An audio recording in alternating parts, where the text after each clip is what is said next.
it probably took me about 4 hours to get through those mountains because I was driving about 10 miles per hour. I can't even lie to you. I was so scared. But I did it. I called the next time and I asked for a load going that way because I wanted to do it again. Wow. So trucking has even helped me. It made me stronger. Welcome to Six Figure Trucker, the podcast where we share advice on how to be successful in trucking and have fun while doing so. We'll share stories, news, and advice on how to earn six figures in trucking, and we'll speak to guys and gals that are already doing so. Next, it's your host, Justin Scott. Let's get to the show. All right, welcome back to the Six Figure Truckers. With me today, I have Armahn. He is rocking and rolling this morning, ready to be on the podcast. Armahn, we're excited to have you, man. How you doing? Thank you. I'm excited to be a part of this Six Figure Trucking. Awesome. Yeah, no worries, man. So, it's season 2 is going. We've heard a lot of cool different stories, but the main thing that I was telling you about is, there's so many different people in our industry doing different things, running different types of trucks. Man, you've been with us for probably the longest of anybody that I've had on the show this season for sure. So tell me about how you've got started with Norton. I mean, you've been with us, 5 years, maybe more? Yeah, about 5 years. I got started, one of my family members from Atlanta one day was telling me about the most known, unknown business out there. And I was like, what are you talking about? Yeah, what is that? Yeah. And he was like, transportation and logistics of third-party logistics is one of the best ways to make money and have freedom that hardly nobody knows about. And I was like, I sure had never heard of it. Yeah. So I was interested, and I was like, oh, what is it? And so he started, telling me about it. And then he told me about how to get set up with a company. Because I already had a background in driving to begin with. So he told me about a company. And I was like, so I went to the company, started driving for them, didn't really like it. And I came across Norton. And I cannot even remember how I came across Norton. But when I came across Norton, immediately I liked the vibe. As soon as I was speaking with the ladies, I think I spoke to Renee first. Oh, yeah. Yeah, I think I spoke to Renee first. And I liked the vibe, and I knew it was a fit. So that's how I got started in the trucking, in the third-party trucking business. So here we are now, right? Yes, sir. Well, man, Sir. that description is probably the best I've ever heard, too. The most known unknown. It's like it's kind of like a secret. Sometimes when I'm at functions that aren't really transportation related or something that we're getting our name out to the community, I'm like, we do Driveaway, and I think some bank executive was like, what do you pave drive? You pay driveways for people? I'm like, no, not exactly. So I was telling him about what he's doing. He's like, well, I've never heard of that. And I'm like, well, it's a thing. It's a thing. It's a thing. But definitely it's a thing. But that's exactly right. And when you think about what we do, it's a niche market, but there's a need, and there's continues to be a need, and I'm grateful for that. But 5 years ago, a lot of things have changed in the market, in the truck market, in the Driveaway market. At Norton Transport in general, I mean, we've grown tremendously in the last 5 years. So I guess for you, what are some things that you can see in terms of change? What are some things that's been better? What are some things that you see industry-wise that's been better, Norton-wise, things like that? What are some changes you see? The changes I've seen are mostly for the positive, and that's not usually the case in any business you're in. Most of the time, the societal expenses outweigh the progress of the division, the field you're in. Sure. But with the trucking industry and with Norton, we're getting paid. This is the best pay I've been getting from Norton since I started. Wow. And it's going, it's much better. It's great.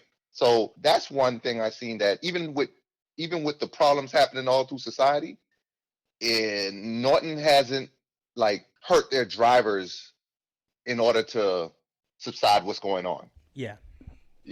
And that's one thing I respect. And that can be tough, right? When you think about Yes. all the issues that are going on, and Yes. market fluctuations, and things like that. It's like, how do you push through that? And I think for us it is, hey, let's, if there's anything that, it almost sounds like common sense, but it's sometimes hard to see that when you think about driving through some of these problems. Like, hey, let's take care of the driver, because Exactly. if we don't, then this stuff only gets harder. Exactly. Yes, because I was grateful to be with Norton, because I was only out of work for probably 1 or 2 months when things slowed all the way down. Yeah. And I'm not the type of person that can sit in the house. It drives me insane. And I was so happy to get back on that road and get back rolling when everybody else was still down. I wasn't the one. Everybody was hooray and everything about these unemployment checks. I wanted to work. Yeah. That's not me. I wanted to work. So I love the fact. I love the understanding. I love the freedom of the industry. I love the freedom of the industry. It's even better than having your own job as a CDL trucker, because you're attached to the truck. You're attached. It's your baby. It's you hear any sound, you're scared because you got to do a repair. With this, I get to get people their product and go home happy. Yeah. No stress. No string. Yes. Yeah, no strings attached. I think that's a good point. When you think about, there's so many jobs available in the trucking world right now, and then when you turn on every night when I turn on the news, I mean, it's like, okay, driver shortage here, school bus shortage there.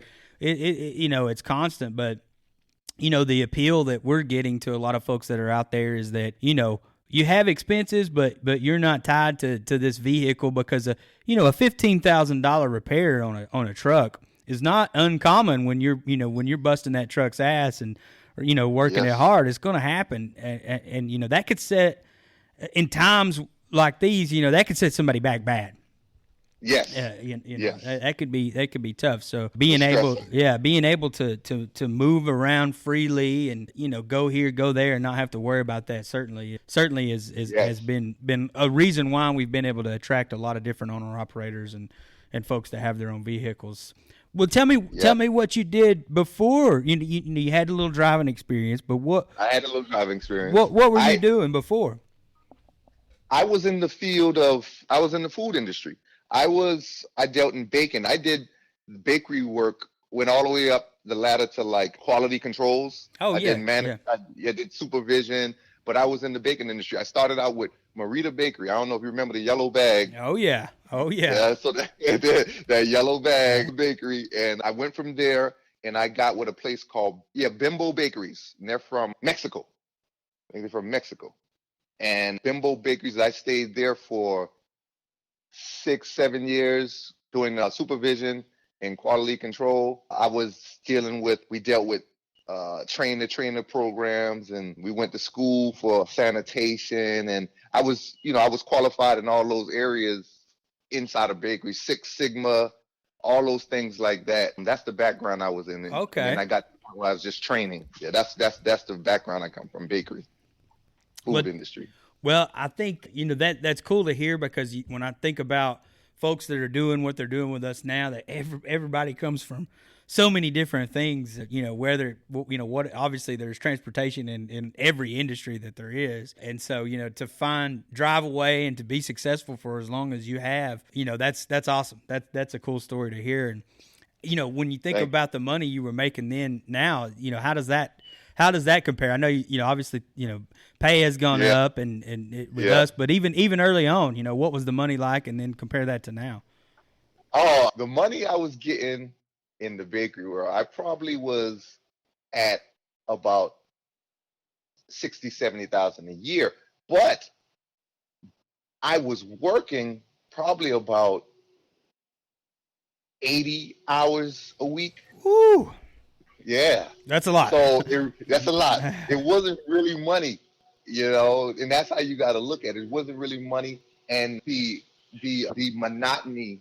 I couldn't. And one day I woke up and I just couldn't handle the monotony, the same thing every day, and listening and looking at my coworkers so unhappy, and I just couldn't handle it anymore. And even if I did make a little bit of money, it wasn't worth $5. Yeah, yeah.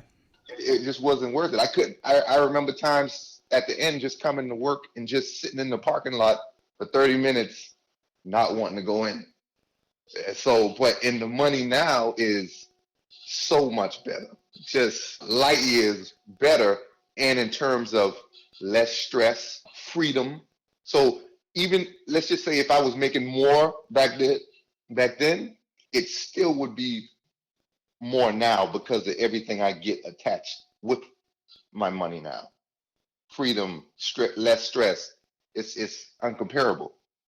Yeah, that makes a lot of sense, because that's not a place, if anybody's ever been there and you feel like that, there's not enough, the amount of money is sometimes not the biggest factor in deciding what you want to do with your life, and having the freedom and the flexibility to control where you want to go, what you want to do, can outweigh a lot of different factors when you're looking at a career change. And one thing that's tough for people, though, is as they move towards something like this, with that freedom, the freedom can get you in trouble, because there is that freedom.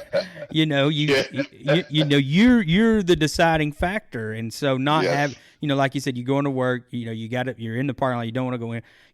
Sometimes you can psych yourself out to where it's hard to, even though you have that freedom. With that freedom, you have more decisions you have to make about what you want to do and where you want to go. Was that tough for you, or are you just kind of the guy that's like, okay, it doesn't matter, I'm going to go no matter what? Yeah, Justin, I am going to go no matter what, because what helped me in life was pride. Like, I got 3 young sons, they're grown men now, but I could not ever start something and go home and tell them I couldn't finish. Yeah. Or I didn't do it to my best of my ability, because then I would become like a liar, because that's something I always preach to them, to try your best, and whatever you start, try to finish. So I'll tell you something, trucking also, I used to suffer from a lot of anxiety. Trucking, when I first was getting into the trucking, that was one thing I was so scared of, is that I had to hear the horror stories about the mountains. And I was scared of height. Oh, yeah. Oh, yeah. So I remember the first time I went to Tennessee, coming through Knoxville. Oh, yeah. And I came up and I saw that mountain, Justin. And man, I pulled off to the side of the road and I thought I couldn't do it. And I said, I got to do it. What am I going to do? Am I going to go home and tell my sons I couldn't do it and I quit? Man, that was one of the hardest things I did in the trucking industry to begin with, and I was grateful for it, because once I did it, and I drove it probably took me about 4 hours to get through those mountains, because I was driving about 10 miles per hour. Those are tough mountains. I can't even lie to you. I was so scared, but I did it. And the next time I called the next time and I asked for a load going that way, because I wanted to do it again. Wow. So trucking has even helped me, because it made me have to, like you're saying, you don't have to, but you're doing it anyway. It made me stronger. I like that, and I think that just goes to show, and I'm not, obviously we want more people in the industry, but it's not for everybody, and you have to have that grit, that grind, that self-motivating factor of, for me to be successful, I've got to give this my all, and sometimes that freedom doesn't work for everybody, and that's okay. Yes. That's the beauty about having opportunities to do other things, but I think it's important to tell people as they're listening and thinking about making a choice is, what do you like?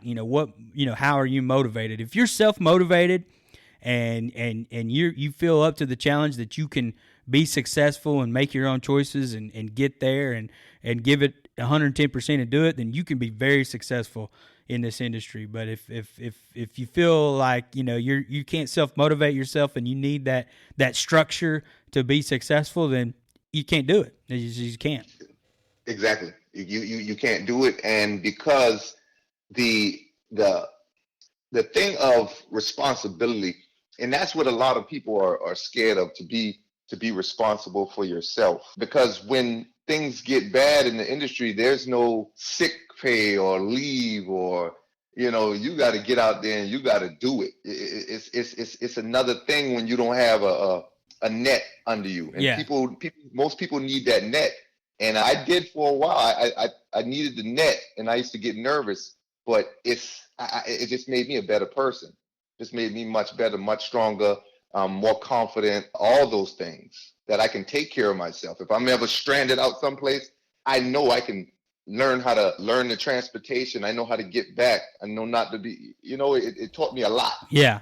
That's a good point. So let's talk about that for a minute, because, you're somebody that's been doing this for a long time, and obviously there's support, in the driveway industry, but sometimes when you're out there and you're stranded, you're by yourself, And so how did you, I guess, was there a time where you learned the hard way, or, what made you how are you better now than you were when you first started about planning and making sure that you can take care of something like that so that it doesn't happen?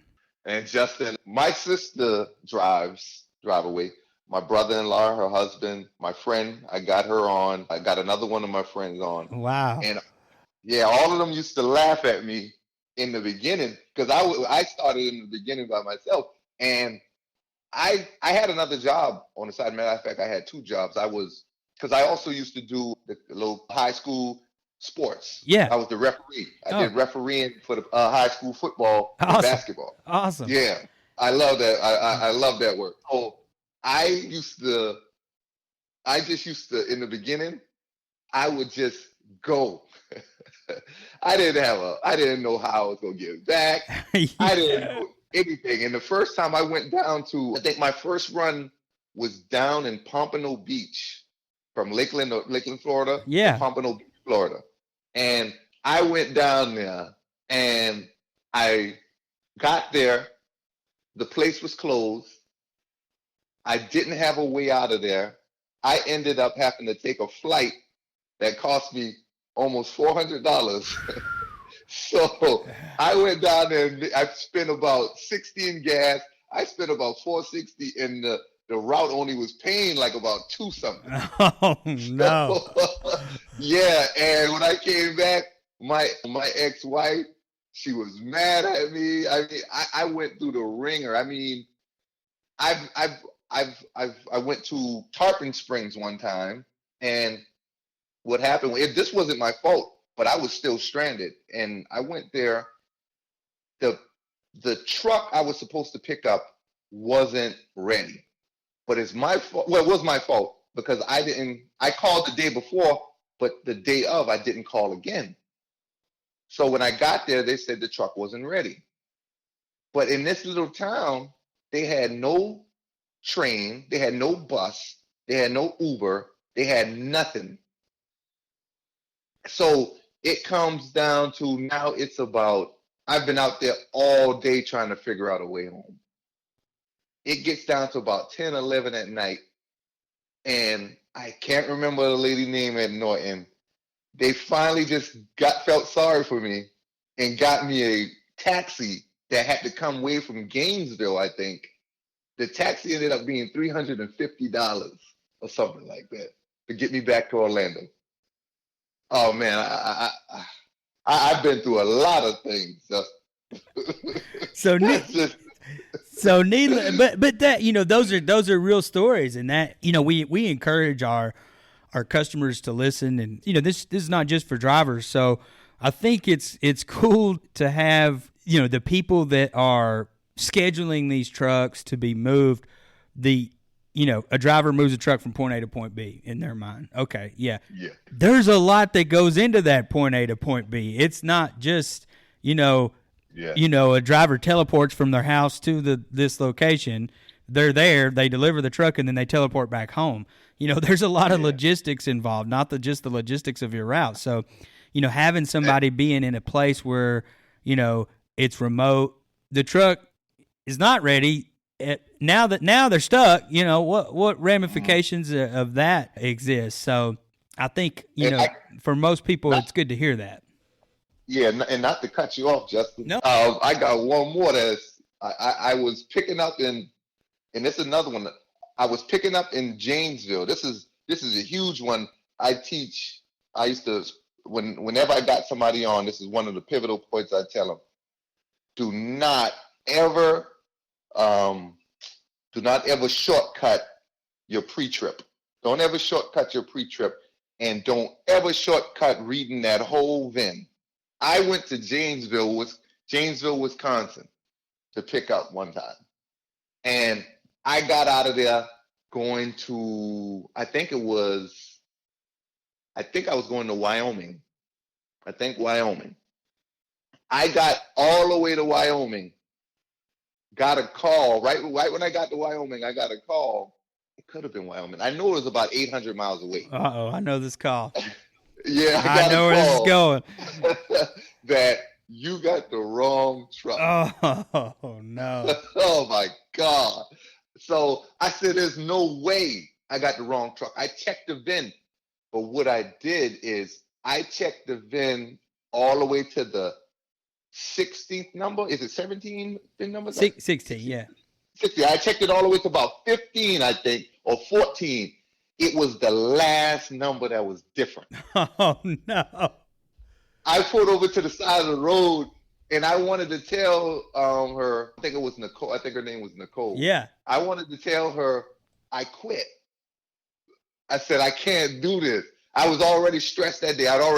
Because I had got caught in like a little snowstorm out there, and I couldn't find the truck, and my fingers was almost frostbitten that day. My feet it was just a bad day. So when she called me, I wanted to quit. And I called my, just one of the moments when you call your mother. I called my mother, and I said, Mom, I want to quit. I can't do it. I can't drive all the way back. She was like, son, you got to do it. You made the mistake. You got to do it. Man, Justin, I had to drive all the way back 800 miles and miss my flight because I already had a flight set up coming out of Bozeman Airport in Montana. So, oh man, that's a big one. It's a huge one. That's a big one, and I've been there and had to have those conversations, and I know, what does that feel like on the other end, and then to, you talk about, missing a flight, talking about having to go back, time, yes. money, money, time. I mean, that's a lot, that's tough. So what do you do now to try to make sure that you prepare so that doesn't happen?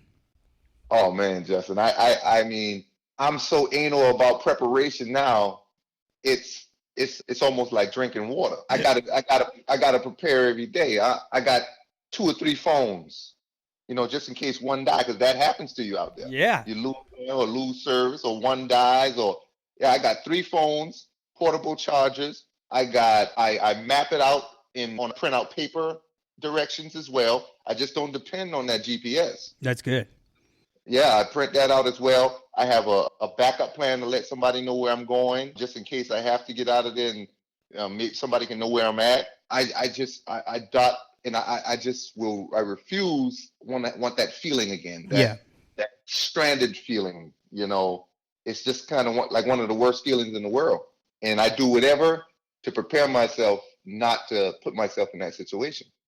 Well, I think that's so smart, and it's so good for people to hear that, because sometimes, we learn things the hard way, and how to prepare, and if you can, yes. If you can control something and take a little bit of extra time to make sure that you're taken care of, then that's going to help keep you running, going to help, keep money flowing. It's just going to be more efficient for everybody. Yeah. And so, and also I tell people too, when you're out there, one of the best things you can do to keep yourself from certain situations of being stranded is try to find yourself a reliable partner. That helps. That's good. 1,000%. 1,000%. Because I got a partner that rides with me now. Okay. And we get along great. And because of that, I don't have to do a lot of dropping off here and grabbing an Uber here and trying to find, and it saves you money as well. Because we can drop off a truck, go down a little bit, come back, pick up a rental car, go back and drop off the other truck, or it stops you from having to be in certain situations that you can be messed up in. Yeah. Yeah, having that teamwork aspect is great. There's so many benefits that come from that. So that's really smart. I like that a lot. I've heard of a few people doing that, and I think if anybody's listening, if you've got the ability to run like that, then you're going to prevent a lot of things from happening from the negative side. So absolutely.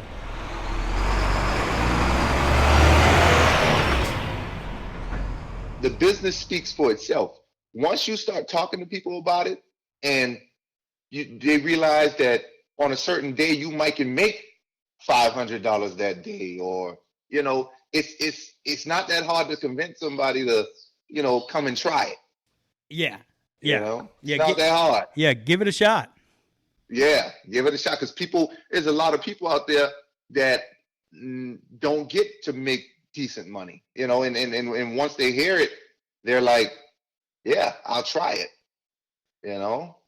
I'll try it. Yeah, I think that's a good point. There is a lot of opportunity to be successful, and great examples. Talking to a guy the other day, younger guy, graduated college in Georgia State, I think. Got a degree in some kind of scientific degree. It was beyond my knowledge. I don't know all that. But anyway, he was talking about how he got into driving and moving trucks, and when he got out of college, he was interviewing and looking for these jobs, and he had a little a little girl that was just born, and a family to provide for, and these job offers he was getting were, how much money was he in debt from student loans and all this, and these job offers were just nothing. I mean, they weren't giving him anything, and so he chose Driveaway as a way just to kind of temporarily help make ends meet, and now he's doing it full time, and he's making six figures.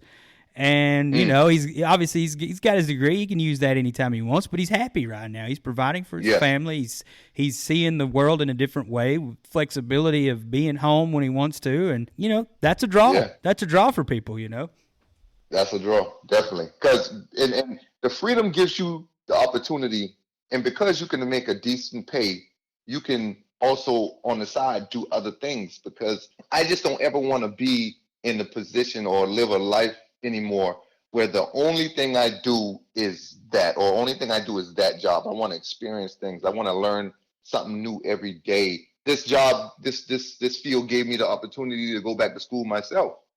And I went back and finished my college degrees, and I'm almost finishing up my bachelor's degree right now in psychology. And in most other jobs don't really give you that time, that time to schedule that up, so it does a lot, the freedom. Absolutely. And congratulations there, and, being a part of that, and, learning more and continue, knowledge is power. I'll say that knowledge a lot, but, power. Grow yourself, and good things will happen. And so I think that's great. And so when you look at, obviously, pandemic controlled a lot of volumes in our market and everybody's market. If you've been through it, in the back of your mind, it can happen again. So how do you see things in a different light now? What do you do differently, if anything, that makes you, be prepared in case something like that happens again?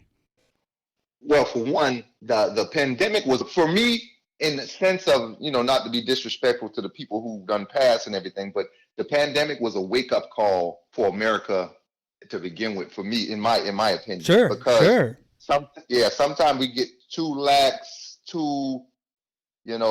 and we don't respect sometimes the little things. So I think it was a huge wake-up call. And for people, it told them that you're not as prepared as you think you are. For me, told me that. Yeah. I'm not as prepared as I think I am, because I was one of the people who was running around trying to find tissue, like a tissue warrior. Yeah.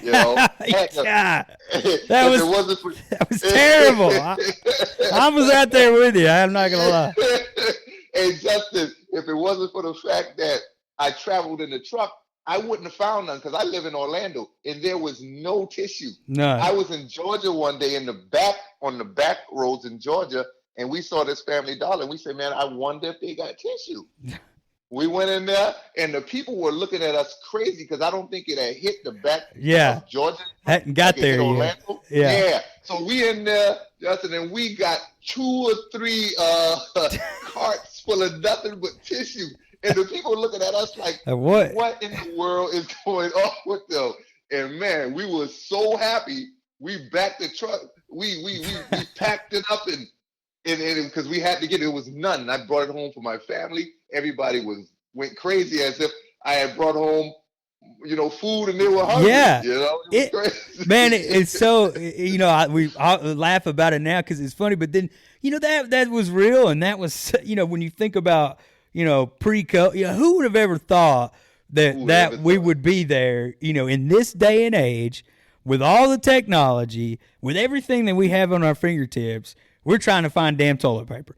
We're trying to find toilet paper. I mean, it's just crazy, but you're right. It is sometimes we take little things for granted, and having to experience stuff like that, makes you a little bit more prepared on the back end. Yeah. So, it's so true. To answer your question, Justin, what I do now, because I got so much freedom, I try my best not to have just one stream of income. So little things you can do, like I tell my sons and I tell other people, don't always focus on degrees and you have to go to school for 2 or 3 years to make you some extra money. A lot of people forget about certifications and licenses. Sure.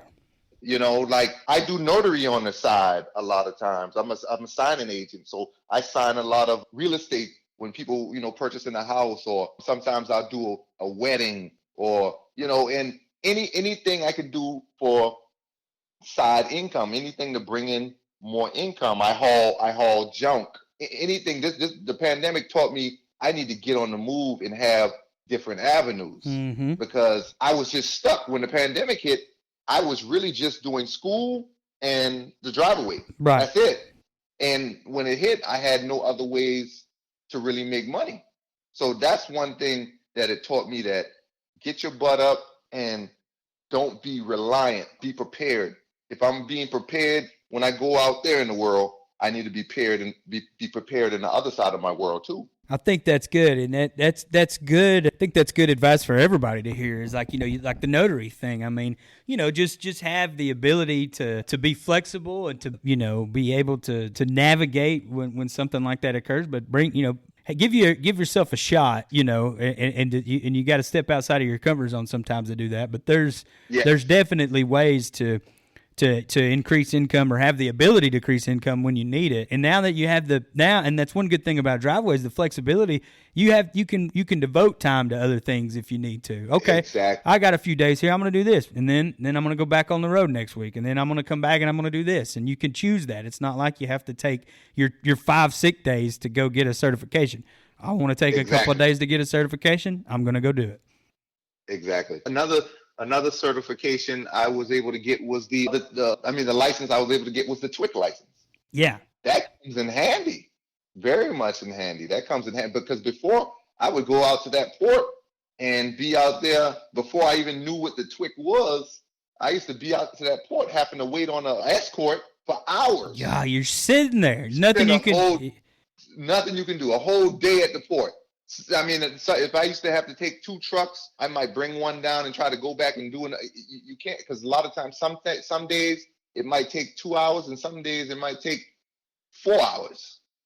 But once I got that TWIC card, and it paid for itself almost automatically. Automatically, because time is money in this industry. Time is money. Time is money. Yeah.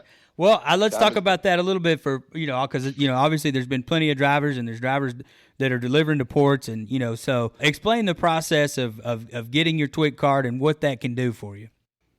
Okay, when a driver goes to the port, they know they gotta call to the dispatcher, and either they pay for it up front, or the dispatcher will put the money on the card to have them go through. But like you said, the time aspect, and also you might not have the money on you. You might not have the $125 on your account to pay for it, because some companies do want you to pay for it up front and they'll pay you back. Well, you go down to I can't even remember the name of the place where you go get your TWIC card from right now. But when you go down to get your TWIC card, it costs you $125. And as soon as you get on a load to the port, you almost pay for that TWIC card the first time, because the same $125 you usually ask the company for to pay the escorts, now your company has to pay you that, either 75 or to 100. It's usually not the whole 125, but it's usually either 75 or 100. But you almost paid for it right then on the first time. Yeah, it's almost like a passport. Yes. It's good for 5 years. I think it's a little background check, that they do, and it's handled by the Transportation Security Administration. Yeah. Yeah, I think you just go online now and get it. Oh, you can just go online now. Yeah, because and also this is another aspect of it. You get to, when you do fly, you get to go pre-check. Yes. Yeah, you get to go pre-check. So you're not no bunch of waiting in lines behind everybody else. You kind of like, you upper class. You almost like, you get to go to the short line. You go to the front, yeah. Hey, it's like you got the fast pass at Disney World. Yeah, yeah, exactly. Yeah. There's a lot of little things out there you can do to make your life even better out there. A lot of little aspects, but you got to keep learning. And that's the thing I always tell my sons and everything. Never stop learning, never stop exploring, because then you're basically like, once you stop learning, to me, it's almost like you're dying. Yeah. Once you stop learning. That's how it is to me. I love that. And I people probably get tired of me saying that here, but it's so important to understand as much as you can. And I tell people, I try to learn something every day. Our industry is always evolving. It's constantly changing. And the more we know, the more we can support our drivers, the more we can support our customers, and the more we can continue to grow and continue to be successful together. There's power in people that work together to do that. No industry, no company, no matter what they do, is not one person that makes it happen. There's a lot of people that make it happen. And so you have to have a lot of people that have that attitude because it takes a lot of people to come together to make the right decisions, to grow the right way. And so I love that you say that to your kids. I say it to my kids. I say it to people here. Be a sponge. Be a sponge. If that's not your job role, let's say you're in dispatch and learn about every job, because that's going to make you more powerful to your driver. Because when your driver has a question about something, who are they calling? Yes, calling their dispatcher. Exactly, because that's an age. That's a thing for the past. I remember back in the day, industries, it was so based on kind of like hierarchy and class that you wouldn't do cross training. Yeah, a lot of companies didn't do cross training, But now they realize, because the old timers, it was like, no, you can't do that because you ain't been here long enough, and you should, So, but it's just better, like you say, it gives you more job security. Yeah, and I know what you mean by that. I was in the finance industry for a while, and like these folks that have been in there so long, it's almost like a secret of what they do. Exactly. And I've always thought, I never want to do that. I never want to be like that. I never want to be somewhere where it's like that, because then, what the hell are they doing? And then you get there, well, not much, comes to find out. Yeah. Well, let me ask you this. You came from the finance industry into trucking. You still doing the finance part of the business? No, not really. I mean, my back, I was with Norton very early on, when it's very, very early on. And then, I left and did my own thing for a while. And then, I always, for me, it was always operations and sales and, big aspect of the sales piece. So when I came here, it was, hey, here's a blank Excel sheet, go find some customers, and then grew from there. So it's like, okay, what do I do? So you were there in the beginning, like almost at the beginning. Yeah. Oh, way back. Yeah, way back. Wow. But there was a gap. There was a gap for a while, and then Michael and I continue to talk and remain friends over the years, and always felt at home here, and I am. And truly blessed. And, Calvin and Michael, great folks to work for, have always been great. And, Calvin was the first driver. So the first driver. He, and it's cool to see. The first and only driver at one point. Yeah, he was. Wow. Delivering school buses out of Bluebird, North Georgia, and then obviously continue to grow and continue to build from that. But as that driver, it's cool to hear him talk and preach about how we continue to grow with our driver base, but know that that's how we started, and that's a culture that we that we continue to have because he teaches us that. So it's probably not like that everywhere. I don't know, but I know we're doing some good things, and I'm happy to be a part of it. Yeah, you guys definitely are the best Driveaway company I've dealt with, because I've dealt with other ones, and most time it just don't last. I really don't like with the people at Norton. I always have a connection with them. It's more, it's they kind of like they care. They want to know if you could. Some companies, they're not even going to try to even get you from a place. They don't care. Like some companies just do not care, and I just couldn't believe that. I just so you'll be out someplace and you're stranded, and they'll basically tell you that has nothing to do with us. And I'm like, wow. Just on a human level, like you don't care what happens to me out here. And I have left other companies, but Norton has always stood tall. I have never even thought about leaving Norton. Well, I'll explain a little bit about why that is because a lot of our culture is built around the logistics of moving people. We have to move people to a truck and from a truck, and we try to focus on those logistics because those logistics. Well, look at where we are with rental cars and things like that. This day and age, the logistics of moving people is harder than the truck.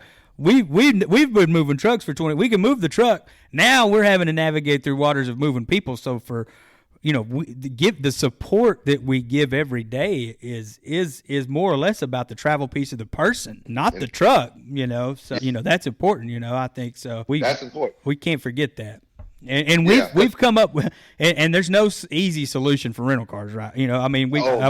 I wish there was, but I've been on the phone with about every rental car company, and there's just no, there's no solution. They just, they don't have cars, and that it is what it is. But it's getting better, getting a little better. Getting better. It's getting a little better. It's getting a little better. Getting a little better. Me and my partner, we're struggling. We're struggling right now because right now we got a rental.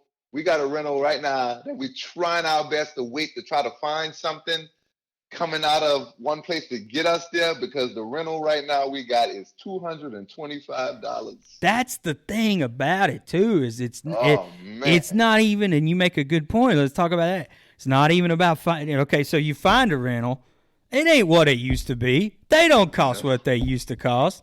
So hey, it's tough. Everything is more expensive. So and gas is higher. God. So gas is just ridiculous right now. I mean, it's just rough. But the people with the will, you got the choice to say, "I'm not going to do it. I'm sitting down. I'm going to give up on it."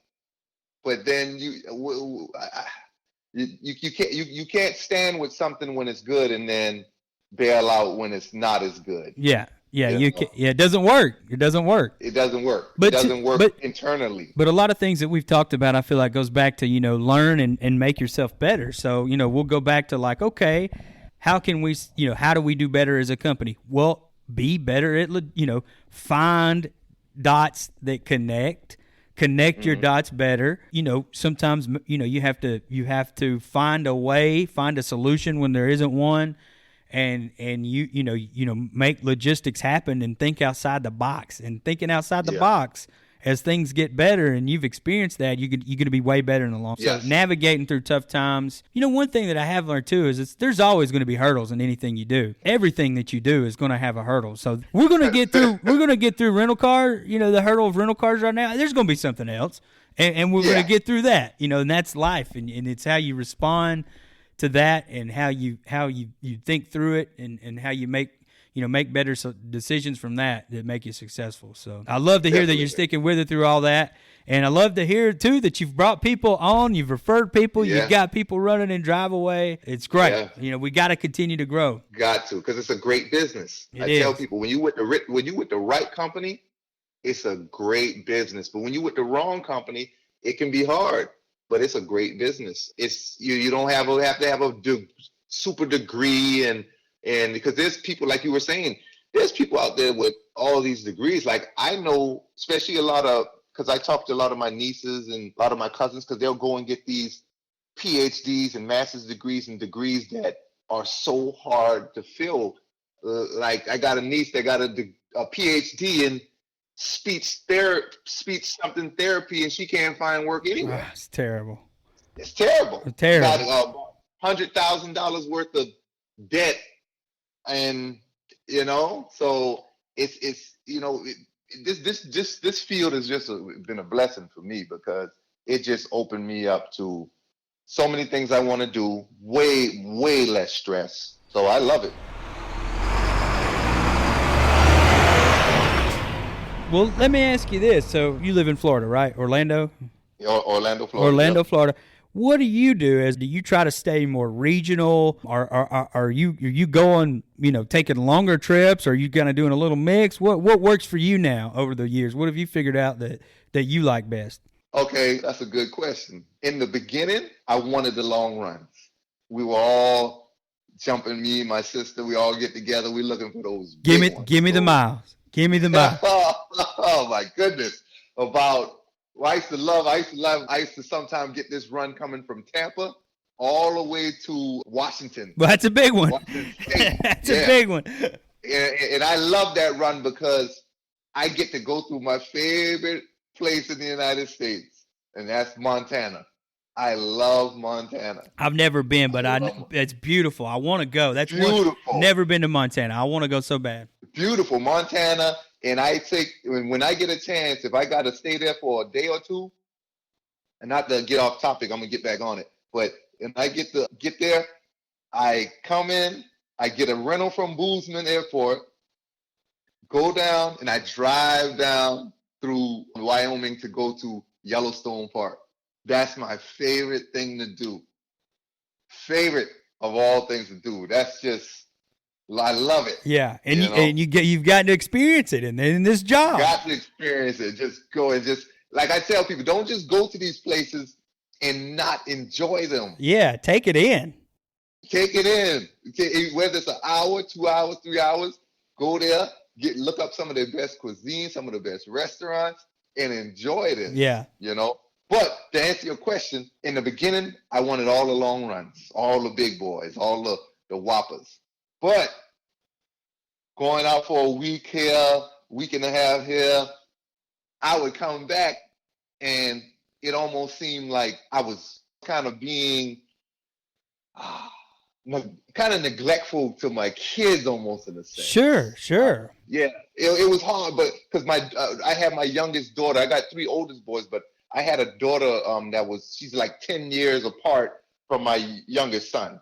So she was a baby at that time. And I would come back and, it would always be something different about her. Yeah. Or I would come back and my sons, and that was kind of weighing on me. Even though the money was much better, that was kind of weighing on me. So what I did is I kind of transitioned from the long runs to more regional. And that's why I went regional. I rather the long runs, but I went kind of regional, and then I started getting into the school and things like that. And that gave me, the regional gave me more time for all the other stuff. Yeah, open that door. Yeah. It opened it up a little bit more, and I was still able to see my kids or talk to my sons and give them that little word. Because I don't, how you get to a point when your sons are coming up and your kids are coming up, you preach whole hour trying to talk to them. I don't got the wind and energy for that no more. I give them some good jewels, and look, and you be smart. Yeah. And it just you learn how to navigate your time. That's what it all comes down to. Just navigating every piece of your time in the regional aspect. So I do more Florida, Georgia, Tennessee, North Carolina, Alabama, around that region most of the time. That's where I'm at most of the time. And it's good enough money, and it keeps me to be able to be a day away from home just in case something happens, or, and that's why I do it like that. Well, I like that, and I like that you've learned, and you do what works for you, and being a day away is not as bad as being, 4 days away, when it comes to having to be somewhere and, emergency or whatever may happen. And that's the thing about it, the folks that are listening, is it's out there, however it is that you want to do it. It's up to you. And you can be successful either way. Exactly. Sometimes what's most important to you, is being there, being back, being able to be on the road, but being close to your family. And so, you may not have that dedicated route every day, but, if you have a dedicated route every day, then you probably have a truck breaks down, or, you can see the same old route every day. And, at least here, you're doing different things, you're not. Different things. Yeah. Well, good. Because that's the reason I never wanted a dedicated route in this is because it would defeat the purpose of that monotony, that 9 to 5 monotonous job. That it's the same thing to me. And getting up and not knowing where I'm going gives me a lot. It revitalizes me. Yeah. I love it. Like I'm gonna see something new, because that's what we just talked about, learning something new. Even if you see something new or learn a new place, it's the same thing as learning. And seeing different types of trucks too. You're learning. You're improving your trade because you've driven a lot of different things at this point, I'm sure.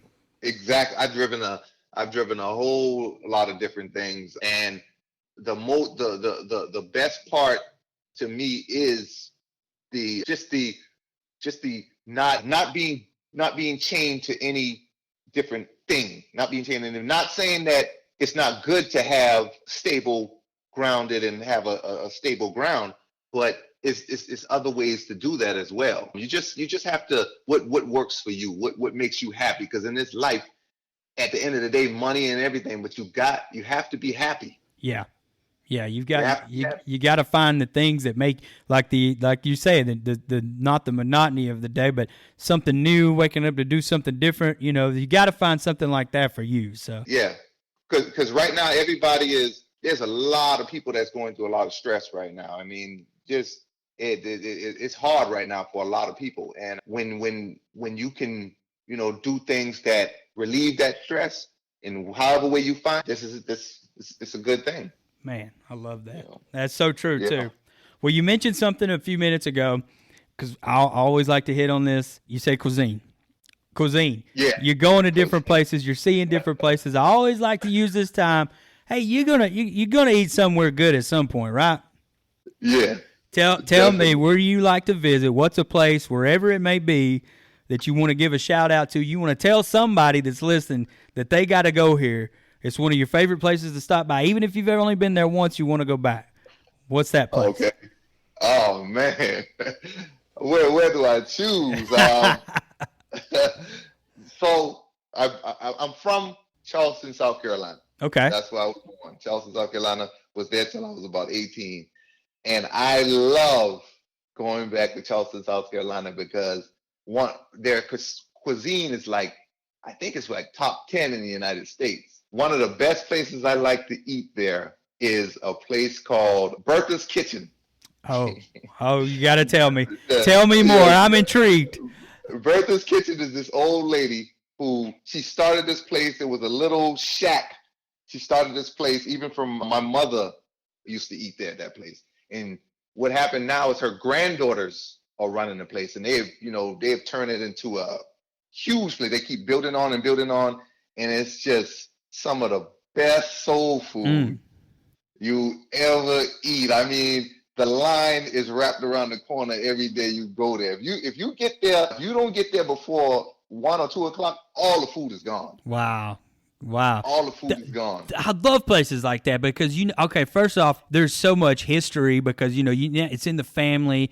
You've got these recipes that have carried on to another generation. And, if people are excited to eat there, they want to eat there, it's good. You got those old school recipes as they carry on through families, as things change, those recipes get less and less and less and less as we get into, this age. So the fact that there's families and there's places that still keep those around, and, when you taste that and you taste the love and the realness that's in that, you can't just find that anywhere. No, man. In the tradition of You know, like you said, like that tradition when the family actually keeps it alive. Yeah. That's a beautiful thing, because most people, they let that tradition go. Most of the younger generation, they don't want to do what the older generation did. So, you know, it's just, I've been so many, because I am a foodie at heart. I've been to so many different places in the United States, like so many that I forget the names of. Sometimes I can remember the plate Right. before the name. Yeah, I'm with you there. before the name of the place. But I am an extreme foodie, because I got a saying: you never been someplace until you eat there. That's to me, true. If you ride through there, you didn't go there because you didn't eat there. You know. I agree. That's how I look at it. Well, and I love that too, because as I travel around and I go to different places, it's, you know, the food is part of the culture, and you know obviously you can, you know, you look at the world and there's so many different cultures, but in the United States where we live, there's little cultures and little different places, and you can be a part of that and experience a part of that without ever even having to jump on an airplane. And so every single city or whatever is going to have a Wendy's or McDonald's, and you can go there or whatever, but there's also going to be some cool places that aren't, you know, commercialized, that you're going to find a little bit of the culture in there. And that's what I try to find when I go somewhere. Yeah, that's me too. I'm just one of those people. I like the action of giving to the people who can acknowledge me that I gave it to them. Like, it's special to them. Yes. Like, you know, it's their own place, and they're just like me. They need that money just like me, instead of going to the $1 billion franchises. I mean, I look at these people as just like me.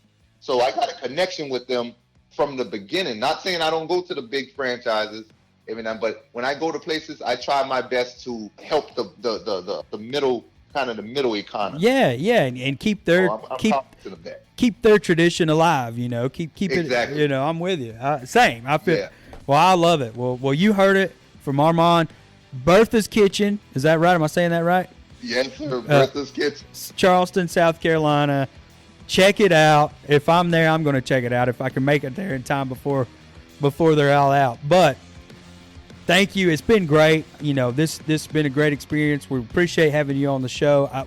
Before we stop, anything that you want to share, Driveaway, trucking related, anything that was on your mind that we didn't get to talk about? Well, I just want to share the fact that, you know, for everybody doing the Driveaway, you know, this don't take for granted the position you have with this Driveaway. This is a great position. We're very needed, very important people. You know, we help America run. And, you know, I take a lot of pride in the fact of me feeling a need and not just being a body. I'm actually needed. So, you know, and for everybody, you know, stay safe out there and be smart, make it home to your family every day, and, you know, do your thing. That's about it. I love it. You are needed, and that's absolutely right. Well, I've enjoyed it, Armahn. It's been great. Thank you, man. Nice to meet you too, brother. Hey, you too. You be safe out there, and if you need anything, just let us know. Thank you, man. All right. Thank you. Have a good day. Six Figure Trucker is brought to you by Norton Transport. Norton Transport is a drive-away trucking company that customers can rely on. It offers excellent independent contract driving opportunities to professional, courteous, and qualified drivers that can provide the kind of service we deliver. If you're interested in learning more about Norton or just want to subscribe to the show, check out 6-figuretrucker.com. That's 6-figuretrucker.com.